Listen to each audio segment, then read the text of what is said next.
August 6, 1945. At 7:45 a.m., Japan's radar system suddenly began sounding an alarm over the city of Hiroshima. However, to the city's inhabitants at that moment, this alarm seemed like nothing out of the ordinary. Then 8 a.m. arrived.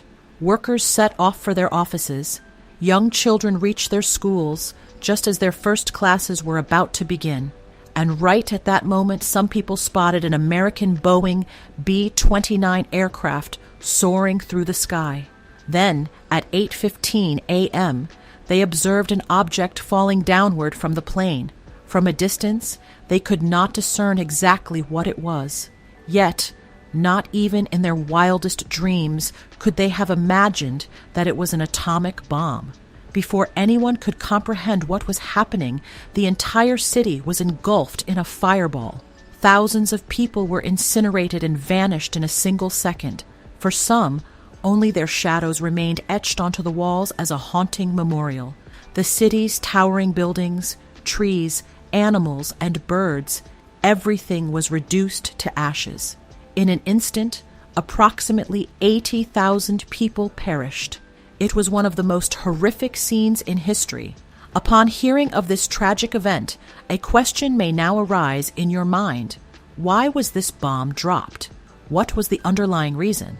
Let us explore, in today's video, why America obliterated two cities in a single moment.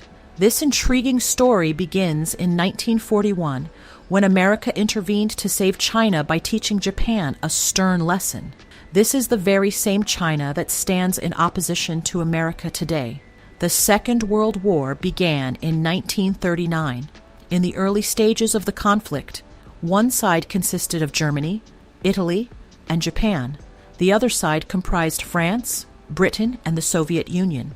At that time, America played no role in the war. It remained completely neutral. However, there was one nation that repeatedly provoked America. That nation was Japan. Since the 18th century, Japan had exhibited expansionist, imperialist ambitions. Much like Britain and France, they too harbored the dream of bringing other nations under their dominion. The Japanese used to speak of forging a greater Asia alongside other Asian nations, yet in reality, much like the British, they seized power in foreign lands and plundered their resources. In 1931, driven by a need for coal and mineral ores, they took a decisive step. They occupied Manchuria in China.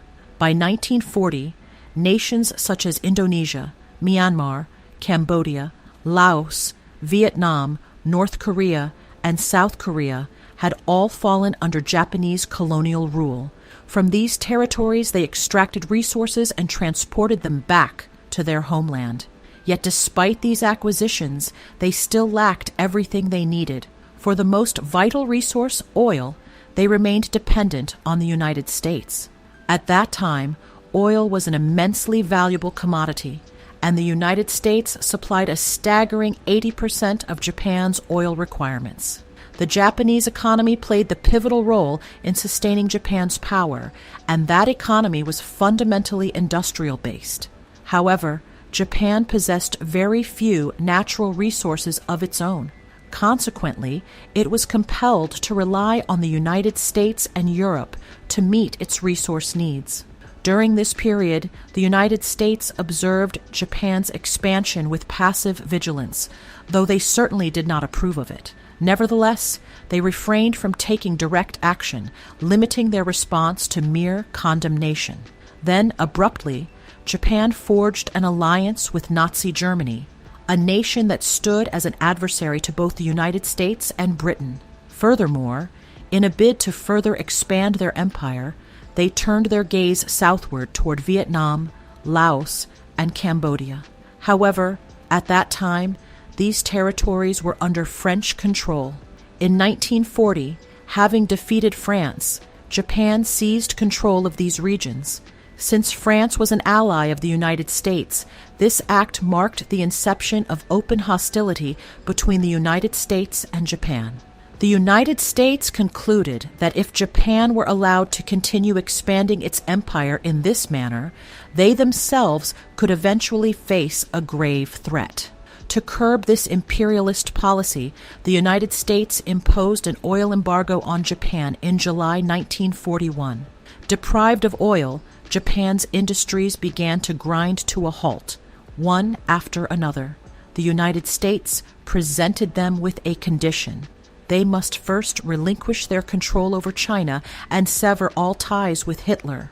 Only then would the oil supply be restored. For Japan, however, this presented an extraordinarily formidable challenge, for Japan harbored a long-standing ambition, much like Hitler's, to bring all the nations of Asia under its control. Consequently, they rejected America's terms and secretly devised a plan. They recognized that Malaysia and Indonesia possessed vast reserves of oil and other natural resources. If they could conquer these nations, they would face no shortage of resources. However, there was a complication. At that time, Indonesia was a Dutch colony, while Malaysia was a British colony. Both Britain and the Netherlands were allies of the United States. An attack on these nations would, therefore, imply that the United States might retaliate against them.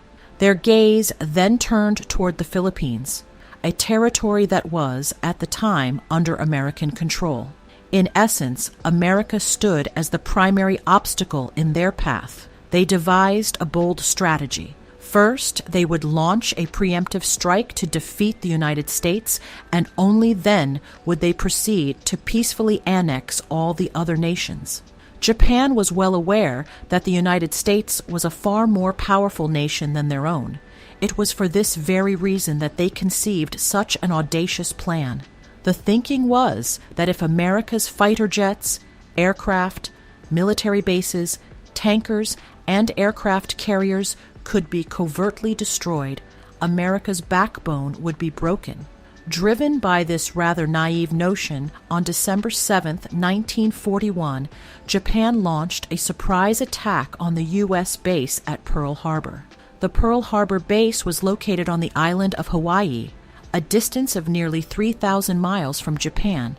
It was from this strategic location that the U.S. monitored the nations of Asia. America had absolutely no conception that Japan would be capable of flying its fighter planes across such a vast distance to reach them. This was because, at that time, technology was not considered advanced enough to allow aircraft to travel such a great distance, execute an attack, and then successfully return to base. Consequently, Japan devised a master plan. Utilizing 6 aircraft carriers carrying a total of 340 fighter bombers and torpedo bombers, they traveled for 12 days until they reached a position just 370 kilometers from Pearl Harbor. It was then that they unleashed their surprise attack. This marked the single largest assault of the Second World War. It was morning at the time. Some soldiers were still asleep, while others were having breakfast. The Japanese aircraft began raining down bombs from above. They continued their assault on Pearl Harbor for a continuous period of 1 hour and 15 minutes, utterly destroying America's battleships, air bases, aircraft, and defensive infrastructure. In this catastrophic incident, approximately 2,400 American military personnel lost their lives. On the ground, fires raged like volcanic eruptions, while the sky above became choked with billowing black smoke. Following the raid, the Japanese aircraft did indeed return to their base. However, in the wake of this attack, the United States, which had initially remained uninvolved in the conflict, officially entered the Second World War. Determined to teach Japan a lesson, exactly 4 months later, the U.S. launched a retaliatory attack on Tokyo, Japan. This marked America's very first offensive operation of the Second World War. From that point onward, however, they did not stop. A continuous state of warfare persisted between the United States and Japan for 4 long years, during which American forces systematically captured and brought one Japanese island after another under their control. Meanwhile, in 1943, Japan's key ally Italy officially surrendered. Following Hitler's suicide on April 30, 1945, Germany surrendered. However, despite suffering continuous losses, Japan gave no indication whatsoever that it was considering surrender. In this situation, the United States had only one option: to launch a full-scale invasion of Japan, meaning they would deploy their military to conduct ground assaults, thereby ousting the Japanese government. On June 22, 1945, the U.S. planned to capture Okinawa, an island situated in close proximity to Japan. From there, they intended to establish a base of operations to launch a direct entry into Japan itself. However, the Battle of Okinawa left the Americans stunned. Far from admitting defeat, the Japanese troops fought with a frenzied intensity until their very last breath. Moreover, the Americans faced a relentless barrage of kamikaze plane attacks. In reality, Japan's Emperor Hirohito had brainwashed his people at the time, warning them that the Americans were a terrifying force who, if victorious, would hunt down and slaughter every Japanese citizen they could find. Consequently, even children would lie down in front of American tanks clutching bombs. Meanwhile, kamikaze pilots, acting like guided missiles, would crash their bomb-laden aircraft into American battleships in suicidal attacks. Although the Americans ultimately emerged victorious in this battle, the human cost was immense. Over 12,000 U.S. soldiers lost their lives, and more than 50,000 were wounded. On the Japanese side, 100,000 soldiers perished. Even more horrifying was the fact that 25% of the civilian population on this small island also lost their lives. These statistics struck fear into the hearts of the American military, for they had not yet even set foot on the Japanese mainland. If the Japanese fought with such ferocity over a tiny island, how many U.S. soldiers and civilians would perish during an invasion of the mainland itself? Consequently, the Americans devised a plan to employ an alternative method to defeat the Japanese. It was at this precise moment that they learned of a top-secret initiative, the Manhattan Project, a clandestine undertaking in which numerous American scientists were secretly working to develop the atomic bomb, the world's very first atomic bomb. On July 16, 1945, this atomic bomb was tested in the deserts of New Mexico. The test proved to be a resounding success. U.S. President Harry Truman felt that they had finally found their solution. The president decided to issue one final warning to the Japanese before dropping the bomb. They demanded Japan's unconditional surrender, warning that failure to comply would result in total destruction. At the time, Japan was unaware that a weapon as formidable as an atomic bomb could even exist. Consequently, they ignored the warning and continued to wage war. Ultimately, the United States concluded that there was no way to stop Japan other than through a nuclear strike. Otherwise, the war would drag on for another 10 years, resulting in the deaths of over 1 million American soldiers. On August 6, 1945, a Boeing B-29 aircraft soared over Hiroshima, carrying within its belly the atomic bomb codenamed Little Boy. At 8:15 a.m., this bomb was dropped over Hiroshima. Before the people in the city below could even comprehend what was happening, an intense flash of light erupted. Many of those present were instantly blinded.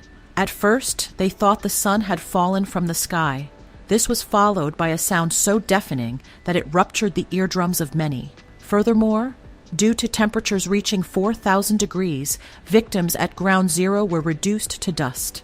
The skin peeled away from their bodies like the rind of a piece of fruit. 70% of the buildings in Hiroshima were reduced to rubble.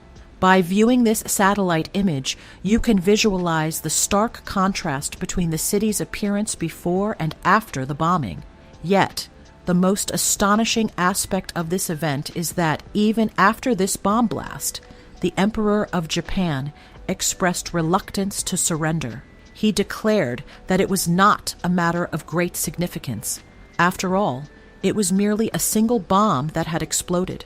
In response, 3 days later, On August 9th, 1945, the United States dropped yet another atomic bomb. This time, the target was Nagasaki. The code name for this bomb was Fat Man. As a result of these two bombings, approximately 200,000 people perished in an instant. Within just 1 week of these events, Japan surrendered to the United States. And with Japan's surrender, the Second World War came to an end.